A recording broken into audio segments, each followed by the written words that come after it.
Hello' everyone, কি খবৰ? ভালনে? মই ডিজি বেগম পুনৰ এটা ভিডিঅ' লৈ আছোঁ। দহি বৰা, যিহেতু গৰম দিনত দহি বৰাটো খুবেই ভাল লাগে। এইদৰে দেখিছেনে, ৰাতিটো তিয়াই থলোঁ আৰু এইদৰে কোমলি গ'ল।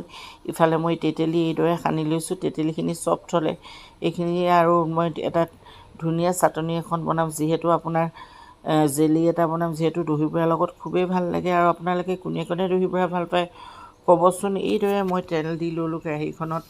তেল দি লৈ এইদৰে আপুনি যি ইচ্ছামতে তেল দিব, মিঠাতেল হওক, ৰিফাইন, ৰাইচ ব্ৰেন তেল, যাৰ যিটো পচন্দ। যিহেতু মই ৰাইচ ব্ৰেন তেলেই দিলোঁ। আৰু এইদৰে দিয়াৰ পিছত তাতে অকণমান আপোনালোকে জিৰা দিয়ক, পাঁচফোৰণ দিয়ক, যি দিয়ক এইদৰে দি ল'ব। দিয়াৰ পিছত খুব ধুনীয়া এটা টেক্সচাৰ হয়। তাতে আপুনি এইদৰে তেতেলীখিনি ঢালি দিব। তেতেলীখিনি ঢালি দিয়াৰ পিছত কিছু সময় এইদৰে লৰাই চৰাই থকাৰ পিছত আপুনি আপোনাৰ ইচ্ছা অনুযায়ী নিমখ দিব। এইদৰে নিমখ দিব। নিমখটোতো অতি প্ৰয়োজন, কাৰণ তেতেলীটো এনেই টেঙা। আৰু এটা কথা জানেনে, আমাৰ প্ৰেছাৰৰ কাৰণে তেতেলীটো খুবেই ভাল। গৰম দিনত আমি তেতেলী টেঙা এনেও খাব লাগে। আৰু এইদৰে জলকীয়া গুড়ি দি লৈছোঁ। জলকীয়া গুড়িখিনি দিয়াৰ পিছত এইদৰে লৰাই চৰাই থাকি আপোনালোকৰ ইচ্ছা অনুযায়ী আপোনালোকে চেনিখিনি ঢালি ল'ব। আৰু আপোনালোকে মোৰ ভিডিঅ'বোৰ চাই কেনেকুৱা পায়, মই আশা কৰোঁ লাইক কমেণ্ট শ্বেয়াৰ এটা কৰিব বুলি আশা কৰোঁ। আৰু এইদৰে দেখিছেনে, চেনি দি লৈছোঁ। আপোনালোকে কিন্তু বৈয়ামেৰে চেনি নেঢালিব, কাৰণ সকলো মানুহে আন্দাজ নাপায়। গতিকে মোৰ এইটোৱে ষ্টাইল চেনি ঢলা। গতিকে মই ঢালি গৈছোঁ আৰু পাৰফেক্ট নিমখ, টেঙা, জলকীয়া চব ঠিক হৈছে। আৰু এইদৰে চব অলপ দেৰি খোৱাৰ পিছত কি ধুনীয়া কালাৰ এটা দেখিছেনে, ইমান ধুনীয়া কালাৰ হৈছে। এইদৰে জেলিখিনিটো বনাই ল'লোঁ। এতিয়া নেক্সট পৰ্যায়ত মই আৰু আপোনালোকে সদায় চাওক, আৰু এটা পৰ্যায় ওলালে মানে মই যি তিয়াই থোৱা এইখিনি পিচিব লৈছোঁ। মাটিমাহখিনি আপোনালোকে যিমান প্ৰয়োজন সিমান খুব মিহি নকৰিব। আপুনি এটা অংশ থৈ দিব, যিহেতু এটা অংশ থাকিলে অলপ বস্তুটো যেতিয়া ডাঠ অকণমান গোটা গোটা থাকে, তেতিয়া বস্তুটো পকৰীটো মানে পোৱাটো খুব চফ্ট হয়।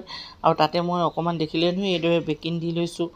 বেকিং দি আপোনালোকে ভালদৰে ফেটি ল'ব। লগতে সোৱাদ অনুযায়ী নিমখ দি ল'ব। আৰু মোৰ পেষ্টটো দেখিছোঁ নহয় কিমান ধুনীয়া হৈছে, না বেছি ঢিলা হৈছে না টাইট হৈছে, এটা পাৰফেক্ট পেষ্ট হৈছে, যিটো কাৰণে দহি বৰাৰ কাৰণে খুব ধুনীয়া। আৰু আপোনালোকে কিছুমানে সৰু সৰুকৈ বনায়, কিছুমানে অকণমান ডাঙৰ দিয়ে। মই আকৌ একদম সৰুও নাই বনোৱা, ডাঙৰ নবনাই, মই মজলীয়া। যিহেতু মোৰ সৰু বস্তুটো খুব কমেই উঠে, মই মানুহজনীও যিহে প্ৰকাণ্ড ডাঙৰ মানুহ, গতিকে মোৰ বস্তুবোৰ সৰু চাইজ নুঠে। এয়া মই এফালে ধুনীয়াকৈ ফেটি লৈছোঁ। ফেটি পিনে লাহেকৈ এতিয়া মই গেছত তেল পাতি পিনে এইদৰে বনাই যাম। আৰু এয়া চাওক, আৰু এটা নেক্সট এইটো এটা হ'ল, মই টাৱাখন পাতি এইদৰে জিৰা অকণমান দি লৈছোঁ। যিহেতু জিৰাটো ভাজি দি পিচি দিয়াটোতো মানে দহি বৰা এটা একদম অতি মানে প্ৰয়োজনীয় এইটো অংশীদাৰ। আৰু আমাৰ দহি বৰাৰ কাৰণে এইটো এটা বেলেগ। আপুনি এইদৰে ভাজি ল'ব। ব্ৰাউন কালাৰ হৈ যোৱাৰ পিছত অকণমান ঠাণ্ডা হ'ব দিব।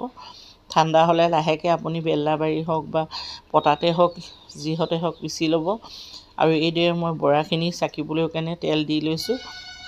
আপোনালোকে যিমান ইচ্ছা সিমান তেল দিব পাৰে। গতিকে মই এটা হিচাপ মতে তেল দি লৈছোঁ। যিহেতু তেলখিনি অকণমান গৰম হৈ যোৱাৰ পিছত অকণমান উতল মৰা হওক। আৰু ইফালে মই নেক্সট আৰু এটা কাম কৰি আছোঁ। যিহেতু মই অকলশৰীয়া মানুহ, মোবাইলটোকো মই ধৰিব লাগে। এয়া চাওক, মই দৈ 1 কিলো এপোৱা দৈ এইদৰে দিছোঁ। দি পিনে মই ইয়াত যিমান প্ৰয়োজন হয় সিমানখিনি পানী, যদি 5 পোৱা দৈ হয় আপুনি 5 পোৱা মানে ধৰক 1 লিটাৰ এপোৱা পানী দিব। আৰু অকণমান বেছি দিব, তাতে এইদৰে ক'লা নিমখ দিব। ক'লা নিমখটো খুব প্ৰয়োজন দহি বৰাৰ বাবে। আৰু দহি বৰাটো গৰম দিনত সঁচাকৈয়ে খুব ভাল লাগে। আৰু মই প্ৰায়ে বনাওঁ। আৰু ওচৰে পাঁজৰে মোৰ পৰিয়ালৰ মানুহ যিহেতু মোৰ হাতৰ দহি বৰা বহুতেই ভাল লাগে বুলি কয়, এতিয়া ক'ব নোৱাৰে, কিন্তু মই দহি বৰাটো ভাল পাওঁ পিছে দেই। আৰু এইদৰে জলকীয়া আপুনি 2টা দিব পাৰে, ৰং জলকীয়া, কালাৰ জলকীয়া 2টা একেলগে মিক্স কৰি থোৱা আছে। দেখিবলৈও ধুনীয়া হ'ব লাগিব, খাবলৈও জ্বলা হ'ব লাগিব। এইদৰে চাওক, আপুনি ঘুটনিখনেৰে ভালদৰে ফেটি ল'ব। আৰু এইদৰে জিৰাখিনি যেতিয়া এতিয়া অকণমান মচমচীয়া হ'ল, ঠাণ্ডা হয়, এইদৰে মই অকণমান গোটা গোটা হিচাপত এইদৰে ভালদৰে বেলনাখনত ঘূৰাই লৈছোঁ। আৰু ইফালে পোৱাটো ভাজিবই ধৰিছোঁ। পোৱাটো আপুনি যেনেকুৱা পাৰে 5টা 4টাকৈ পোৱাটো ভাজি যাব। যিহেতু পোৱাটো খুব বেছি কালাৰ কৰিবও নালাগে, দেখিবলৈ এটা মিডিয়াম কালাৰ, মানে যিটো মানে ধৰক আপোনাৰ বস্তুটো হৈও যায়, দেখিবলৈও ভাল লাগে। এইদৰে এটা এটাকৈ পোৱা ভাজি মই গোটেইখিনি একেবাৰে গোটাই লৈছোঁ। ধুনীয়াকৈ পোৱাখিনি এইদৰে উঠাই ল'ব। আৰু ইফালেতো মোৰ দহি সেইখিনি বনোৱাই আছে, জেলি অলৰেডি মোৰ হৈয়ে গ'ল। আৰু মই এটা চাটনিও পিচি থৈছোঁ, পদিনা, ধনিয়া, নেমু দি পিনে ধুনীয়াকৈ চাটনি এটা, সেইটো মই ইমানকৈ দেখুওৱা নাই আৰু এইদৰে দৈত মই এটা এটা কৰি এইদৰে পোৱাখিনি ঢালি দিলোঁ। ঢলাৰ পিছত আপুনি এখন হেতাৰে ধুনীয়াকৈ ওপৰ তলকৈ লৰাই ল'ব আৰু তাত এইদৰে আপুনি জিৰা ভাজি থোৱা, গুড়ি কৰি থোৱা এইখিনি ওপৰত দি দিব আৰু সেইদৰে চাওকচোন সজাই লৈ হ'ব। আৰু মই ভিডিঅ'বোৰ বাৰু মোৰ আপুনি কেনেকুৱা পালে মোৰ ধৰি এইদৰে আকৌ তাতে মই চাটনিটো দিছোঁ আৰু মই ভুজিয়া দি সজাই ল'ম আৰু আপোনালোকে এইদৰে সজাই খাব। আৰু মোৰ ভিডিঅ'টো যদি ভাল লাগিছে লাইক কমেণ্ট শ্বেয়াৰ কৰিব বুলি আশা কৰিলোঁ। আৰু এইদৰে চচটো দি লৈছোঁ, দেখাতো ধুনীয়া, খাবলৈ ভাল। নেক্সট ভিডিঅ' দিম।